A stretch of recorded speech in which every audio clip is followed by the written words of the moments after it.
ditas pelo presidente do Comitê Olímpico Brasileiro, Carlos Nussmann, parece que uma conclusão ele chegou. Ele foi taxativo em relação a essa questão, né? Precisamos levar mais psicólogos nas nossas equipes. Quer dizer, neste aspecto, acho que a tua presença e de outros pouquíssimos especialistas nessa área que trabalharam com as nossas equipes, enfim, esse trabalho convenceu quem tem que ser convencido. Imagino que para a próxima vez, para Londres, vai ser mais fácil isso. Eu acho que sim também. Lá na Vila, eu encontrei um rapaz que eu não conhecia, um psicólogo, que estava com boxe, e ele estava dentro da Vila, porque eles tinham 3 vagas, eram 2 treinadores e ele. Né? Então, ele era o terceiro. Então, ele tinha dentro do boxe a vaga dele. E eu sei que muitos outros psicólogos trabalharam. Sem a Natália teve esse trabalho de preparação psicológica. Natália teve, a Isabel do iatismo teve, enfim, com a Fernanda, as duas que ganharam medalha de bronze. Ela contou aqui que trabalha com um psicólogo lá em Porto Alegre e tal, dá a medida da importância. E, aliás, eu queria no próximo bloco, te fazer uma pergunta sobre uma coisa que eu ouvi o Zé Roberto. Falamos de você aqui na entrevista com o Zé Roberto, mas uma coisa que me deixou absolutamente estarrecido e eu quero saber como é que você trabalhou isso. Claro, e a Sâmia, evidentemente, pode contar até um certo ponto, porque tem aí a questão, né, da ética médica. Né? Você não pode, né, evidentemente, revelar conversas com o seu cliente, mas porque, Sâmia, de todas as coisas que eu ouvi o Zé Roberto dizer, a par do fato de eu tirar o meu chapéu para a humildade de um cara que é capaz de falar que sem a Fofão nós não ganharíamos, porque é uma coisa muito bonita você ver um profissional vitorioso como ele, né, fazer esse tipo de homenagem a um atleta, mas ele disse o seguinte: Juca, eu passei 4 anos de luto. De Atenas para Pequim eu estava de luto. Eu deixei um pedaço meu em Atenas, eu fui buscar agora.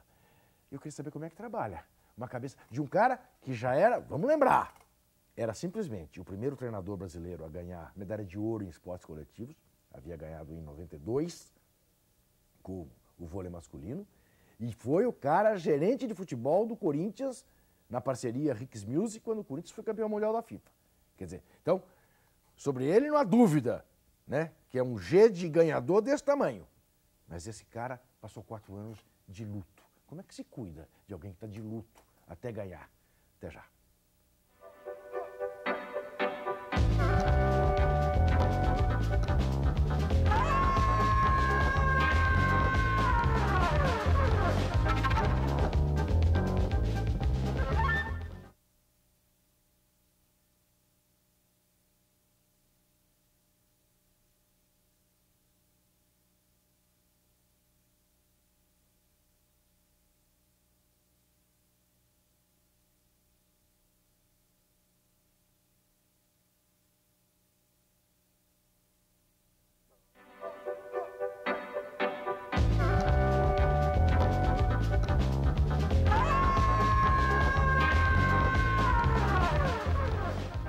Eu vou tratar agora com a doutora Sâmia Arlage dessa questão, da questão do luto. Luto é uma coisa que a gente sente, que a gente vive normalmente quando a gente perde um ente querido, né? Um amigo, um parente. Tem até uma letra terrível, né, de Chico Buarque de Holanda, em que ele diz: metade de mim, metade... como é que é? Uma metade de mim, metade arrancada de mim, né? E foi um pouco o que o Zé Roberto disse aqui, deixou um pedaço, não falou metade, mas um pedaço ficou em Atenas, quando o Brasil foi eliminado, perdeu a semifinal para a Rússia, e falou em luto, passei 4 anos de luto. Como é que é lidar com o luto de um esportista? Então, no caso do Zé, ele, claro que era uma coisa que incomodava muito ele.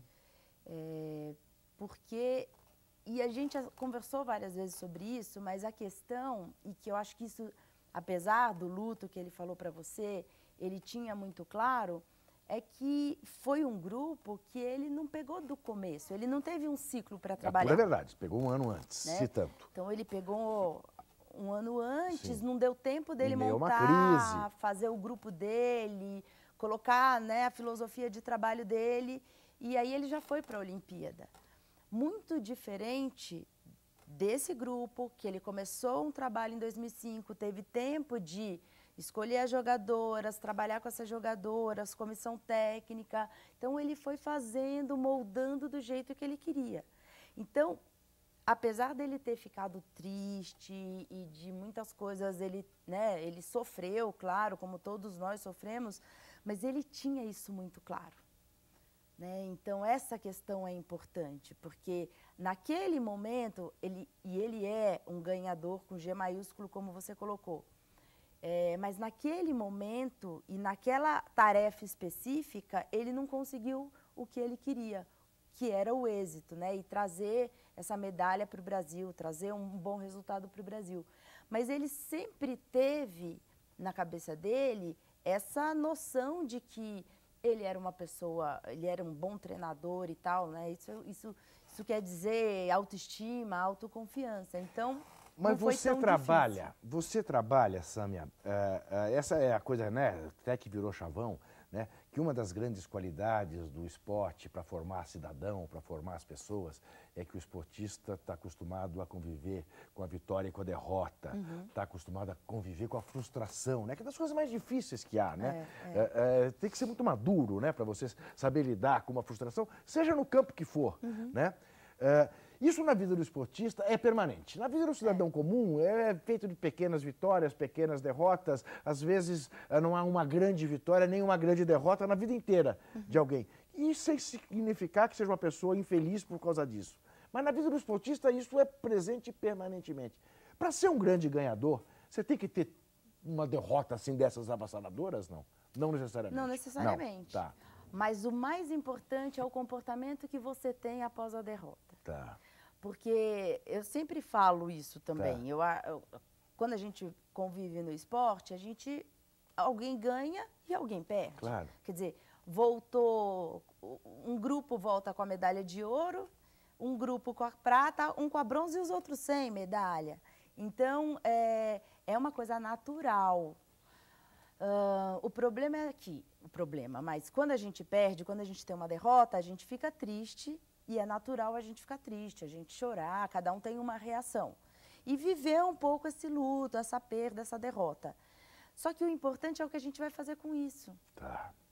Então, a gente tem que olhar para o que não deu certo, isso tanto o atleta como pessoas que não são atletas, né? A gente no nosso dia a dia de profissional, olhar o que não deu certo e fazer diferente, porque se eu fiz alguma coisa e o resultado não foi bom, eu preciso mudar aquilo que eu faço para ter um resultado diferente. Mas na tua experiência, e mais do que na tua experiência, na tua observação, Sâmia, o que é mais difícil, as pessoas saberem ganhar ou saberem perder? Eu acho que é saber perder. Porque elas... Na verdade, quando se ganha, e o Zé sempre falou isso, quando ganha dá tudo certo, tá tudo bom, né? Tá tudo bem. Mas ele soube ganhar de uma maneira, Sâmia, não sei se você concorda, pouco comum, principalmente no Brasil. Ele não disse para ninguém que vocês vão ter que me engolir, nada disso. Não. Ele simplesmente, eu ganhei, ele agradeceu, ele tirou um peso das costas, ele nasceu de novo, mas ele não teve uma palavra de revanche, nada. Ele ganhou. Basta, ganhei, não precisa mais nada. É pouco comum isso, porque em regra as pessoas botam para fora o que ficou lá represado, a frustração, a crítica que sofreu e tal. Não é isso? Como se fosse uma vingança, isso, né? Uma revanche. Isso. E o Zé, e essa filosofia dele, né? Talvez até de vida, porque ele ensinou no Grand Prix, a gente teve um grande convívio, todos nós, né? Todo o grupo, nesses 40 dias de Grand Prix. E quando a gente ganhou, heptacampeão, Brasil, e as meninas na última semana foram atropelando mesmo, quer dizer, 3-0, 3-0. E ele falou, olha, não ganhamos nada ainda, esse título é importante, mas a gente tem uma coisa mais importante na frente e vamos virar a página, baixar a bola, porque temos que trabalhar muito mais. E esse era o discurso dele, virou o discurso de todo mundo. Quer dizer, que bom que a gente ganhou. E eu acho que tem que ficar muito feliz, aproveitar a vitória e pensar na próxima meta. E eu acho que isso era do Zé Roberto. Sâmia, é obrigatório que eu te pergunte, não é obrigatório que você responda. A Mari teve que ter um trabalho especial? Não. Não? Não. A Mari, ela é uma pessoa super legal, tranquila. Eu não conhecia a Mari antes, não tinha muita convivência, mas a gente teve uma relação super legal. Eu te pergunto isso pelo seguinte, porque me parece que ela, até mais que o Zé Roberto, porque o Zé Roberto tinha um passado e ela ainda não tinha, ela foi a vítima da maior injustiça, até porque ela era das mais moças daquele grupo, ela foi a menina que não recusou nenhuma bola do jogo e foi quem ficou com a maior fama de ter amarelado, né? E amarela quem se esconde, não amarela quem vai para a luta. Você pode perder na luta, mas eu fui para a luta. Não me chame de amarelão, né? Me chame de qualquer coisa, de incompetente, diz aquele grosso. Agora, amarelar, não amarelei. A bola veio em mim, eu fiz o que eu pude. Fui, né? Eu fui, né? Então, não tinha esta coisa de ter que trabalhar para ela mesma essa ideia de que ela não é uma amarelona? Não, porque... E isso no grupo todo. Tá. Né? Às vezes as pessoas me perguntam, na verdade, o que aconteceu? Essa fama e essa coisa que se fez em torno desse grupo incomodava sim. Incomodava as meninas, mas não que elas se vissem como amarelonas, não que, muito pelo contrário. Então, assim, quando eu comecei a trabalhar, todo mundo me perguntava, a imprensa perguntava, e aí, o que você vai fazer para resolver esse trauma? Não tinha trauma. Que legal. Até porque, Juca, é um grupo completamente diferente do outro. Algumas atletas estavam em 2004, mas elas são atletas diferentes hoje. Elas evoluíram no sentido de amadurecer, de ganhar experiência de vida e de atleta. Então, não dava para você falar, é o mesmo grupo. Então, já mudou nisso. E quando eu cheguei, que eu reencontrei as meninas, eu vi ali um grupo de vencedores, a começar do Zé Roberto. Então, eu sempre falei isso na imprensa quando me perguntavam. Trabalhando com campeão olímpico. Eu não estou trabalhando com qualquer pessoa. Ele é campeão olímpico, né? E elas são campeãs. Por quê? Porque elas têm uma história de vida marcada por vitórias. Sem dúvida. Quer seja na base, quer seja no clube. Então, aí facilita muito o meu trabalho, porque eu não preciso resgatar a autoestima de ninguém. Elas já têm a autoestima boa. O que estava faltando era conseguir ganhar um título como esse, que a gente conseguiu, graças a Deus. Mas não tinha... E com a Mari também. Então, a Mari passou por muitos aprendizados durante esses anos, né? Jogando, buscando, indo atrás. Muitas coisas ela modificou porque a gente se modifica, a gente cresce, a gente amadurece. E é uma coisa natural da vida. Então, assim, você fez alguma coisa específica com a Mari? Não. Você fez alguma coisa de muito específico com esse grupo? Não, eu fiz o meu trabalho, eu estava ali de suporte para escutar, para trabalhar, para orientar, mas eu não fiz nenhuma mágica, né? Eu não precisei fazer e também nem tenho esse dom. Claro. É tal história. Há pessoas que olharão para esse copo e dirão que ele está meio vazio. E há quem olhe e diga, não, esse copo está meio cheio. Eu posso dizer para você, felizmente ainda temos mais um bloco. Aguarde.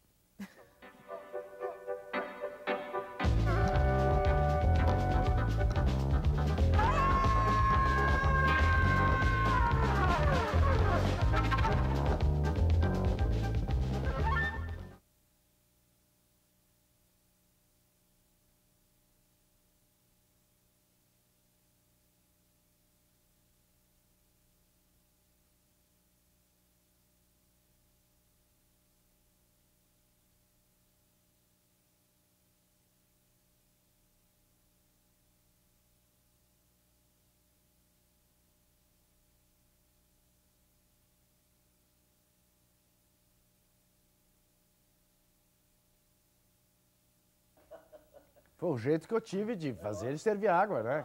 Tem que falar no ar, que olha... Ai, passa rápido, né, Muito Juca? rápido. Eu tô adorando. Pois é, pois é. Vamos.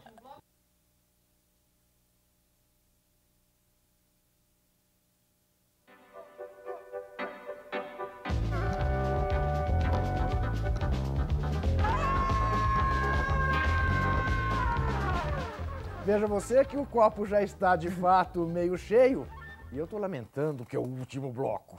Mas, Sâmia, uma outra coisa notável que eu acho que revela, como esse país está sendo capaz de dar passos adiante contra preconceitos e tudo mais, é o seguinte, queria que você pensasse um pouco alto comigo em relação a essa questão. Embora ainda nos grupos masculinos haja uma alta dose de preconceito na questão das relações amorosas, mas também isso começa, felizmente, a ser vencido. Jogadores que são convocados para a seleção brasileira de futebol e tal, papapá, e sem que esta questão esteja posta como uma questão decisiva, nos grupos femininos isto já há mais tempo é tratado com maior tranquilidade, não é? A questão da psicologia. Da relação amorosa entre as meninas e de como é que são os namoros e tudo mais. Isso já é uma coisa tratada de uma maneira menos preconceituosa do que era antigamente? Sim. Tá. E o Zé Roberto, assim, uma coisa muito legal dele, já que você tocou nessa questão do feminino, era porque ele valorizava muito as diferenças entre os sexos, entre os homens e as mulheres.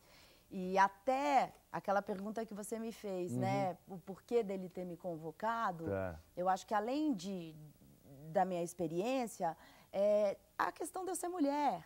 Então, que bom que ele pôde ter uma psicóloga mulher, porque ele queria ter uma mulher na comissão técnica, porque era uma coisa que fazia falta, ele ter alguém que falasse a língua das atletas, né, nessa questão. Você sabe que nesse particular, gozaram até que a gente aqui citou o Chico Buarque de um determinado momento, né? E o Chico é tido como o homem mais feminino do Brasil, né? A porção mulher do Chico Buarque é uma coisa absolutamente fabulosa, a ponto dele ser capaz de compor, né? Num papel feminino. O Zé tem isso, não tem também? O Zé tem uma sensibilidade que eu acho que é muito especial para ser capaz de trabalhar com a mulher, de entender o que é a sensibilidade e as necessidades de uma mulher, né? Eu acho, e até ele tem 2 filhas, né? Então Isso. ele mora com 3 mulheres, a Alcione, a Fê e a Carol. Então ele acompanhou 2 meninas desde de bebês. Faz uma ótima diferença. Então eu acho que isso faz a diferença e ele tem essa sensibilidade. E muitas vezes a gente conversava sobre isso e eu brincava, falava, Zé, mulher tem que saber com antecedência que horas que vai sair. Sabe por quê? A gente tem que saber se vai lavar o cabelo, se dá tempo de secar. E tem várias coisas. Então, tem coisa que é de mulher. Ele falava, eu sei, lá em casa é assim, a Alcione me fala. Então, essas pequenas coisas, às vezes, eu ia colocando para ele e ele ia catando. E o que eu acho muito legal nisso, Samia, é o seguinte, quer dizer, aquela ideia que existia de que o upgrade é trabalhar com o time masculino, ele rompeu com isso. E me disse aqui, eu quero continuar no feminino, porque quer ganhar o Campeonato Mundial, né? Que é o título que falta, né? Você sabe que eu sou testemunha de como essa coisa evoluiu, para te contar 2 experiências no Corinthians. No período em que o Corinthians não ganhava nada, passou mais de 20 anos sem ser campeão, um belo dia o Dr. Paulo Gaudêncio passou a fazer um trabalho de reforço psicológico com o time. Só que o time ia ao consultório dele, tá? Então, um belo dia, um repórter encontrou no meio da rua o ônibus do Corinthians indo a algum lugar e perguntou para um dos jogadores que estava na janela, onde vocês estão indo? Estamos indo no curso de louco, foi a resposta desse jogador. Anos depois, já na democracia corintiana, o Flávio Gicovati passou a fazer um trabalho mais parecido com o de vocês, psicólogos esportivos, embora ele não seja um psicólogo esportivo. Mas você sabe que o Flávio Gicovati, eu encontrava com ele antes dos jogos, e ele me dizia assim, Juca, o Sócrates hoje vai matar a pau. Por quê, Flávio? Porque ele está triste. Ele brigou com a Regina, que era a mulher dele. Está muito triste. Vai matar a pau. Juca, hoje o Magro não vai jogar nada, porque está muito feliz.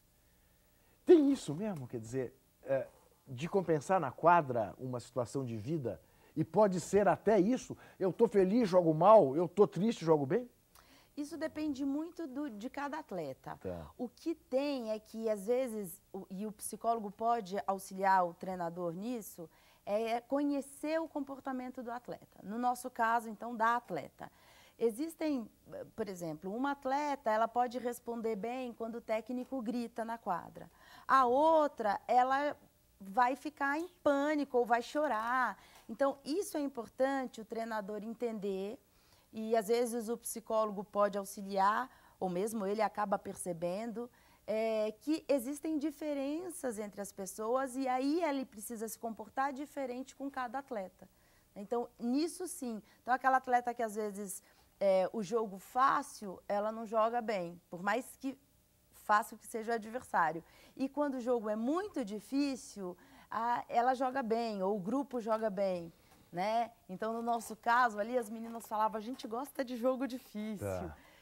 Então, vai depender muito do comportamento da pessoa. Você concorda nesse particular que, nesse aspecto, foi muito legal ter perdido o segundo set para os Estados Unidos na final? Porque se havia uma dúvida, como essas meninas vão se comportar na hora que perderem um set? Essa dúvida acabou e essa dúvida poderia ter perdurado se tivessem feito a medalha de ouro sem perder set algum? Pode até ser, né? Embora a gente tenha sofrido. A gente sofreu, eu também sofri, mas elas entraram no terceiro set, né, para cima e ganharam tranquilas o terceiro e o quarto set. Ainda que mal lhe pergunte, você estava no ginásio? Eu estava. Ainda bem. Só faltava você não estar. E eu brinco, né, que eu sou psicóloga e tal, mas a gente é ser humano também. Então, meu coração bateu bastante nessa hora. Claro. E eu também fiquei muito feliz e emocionada quando... Acho que se não fosse assim, não seria uma boa psicóloga, né? Seria o quê? Uma máquina, uma pessoa fria, que, né? A gente é ser humano. E aí você estava falando isso, eu estou me lembrando que para o Grand Prix, a Carol e a Paula, que são as mães da seleção, falavam para mim, olha, Sâmia, Grand Prix é difícil, você vai se preparando, porque lá nós vamos precisar de você, nós vamos conversar e tal, ficar longe de filho é complicado, né? E eu falava, olha, qualquer coisa, quando chegar lá, a gente senta, nós três, e a gente chora umas mágoas para as outras. E aí, assim, porque tem esse lado, né? De que a gente também tá lá torcendo, sofrendo, rindo, chorando. E nem por isso a gente deixa de ser psicóloga. Doutora Sâmia Raj, muitíssimo obrigado por essa entrevista e meus parabéns. Obrigada, Juca. A gente se vê por aqui. Até.